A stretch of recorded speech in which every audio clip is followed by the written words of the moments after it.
Just 2 years ago, the most popular rock festival of all took place, the misnamed Woodstock Festival, which didn't take place in Woodstock, New York at all.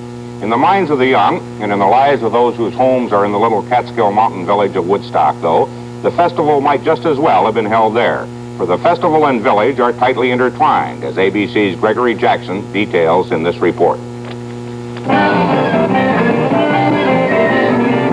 In the most current edition of pop history, it all began here in a cow pasture 2 summers ago. At least a myth was born then. One enterprising radical called it the Woodstock Nation. This is Woodstock. The fact is, the rock festival never happened here. The promoters were kicked out long before they ever got up a mic stand, so they moved about 60 miles away, but they took the name with them. And the young people still come, not to the cow pasture, but here to this small town, which has become the reluctant cradle for the myth of Woodstock. Another fact is, it's a tough town to crash in. Virtually everywhere is off limits. The police are strict. Yet they keep coming, enough so that a group of young people have formed something called Family, a kind of 24-hour crisis center. On this day, it was open house, an attempt to get the townspeople to see what they're doing and to support them. The bank next door donated the family's building. Other organizations also support them, not to encourage more impoverished visitors, but to try to handle what they have already.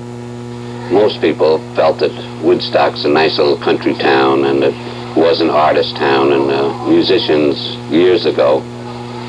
And they just dread what has happened in other parts of the country, and they don't want to feel that it could happen here. But as I say, they're here, and I think we should help them.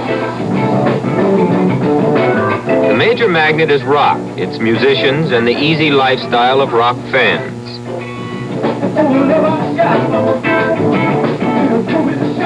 The young bartender here said his name was Jeremy. He grew up in Woodstock and deals firsthand with its visitors. They come here looking for, like, you know, a cultural episode in their life, you know. They're coming to Valhalla, coming to Rome, coming to Athens. Is it Woodstock Nation? Well, that in my estimation is really absurd. What? This Woodstock Nation. I mean, I think that's founded more on the festival than on this town. I think that's where more arose. And it's cultism. Somebody making a buck, is that it?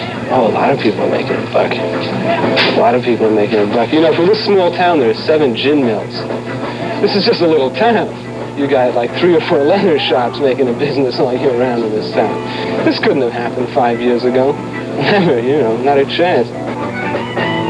To sum up then, like so many things human, the myth of Woodstock has proved much more compelling than the facts. For some merchants, that's good. For most towns, that's bad. Gregory Jackson, ABC News, Woodstock, New York. Howard will be back with tonight's comment in a moment.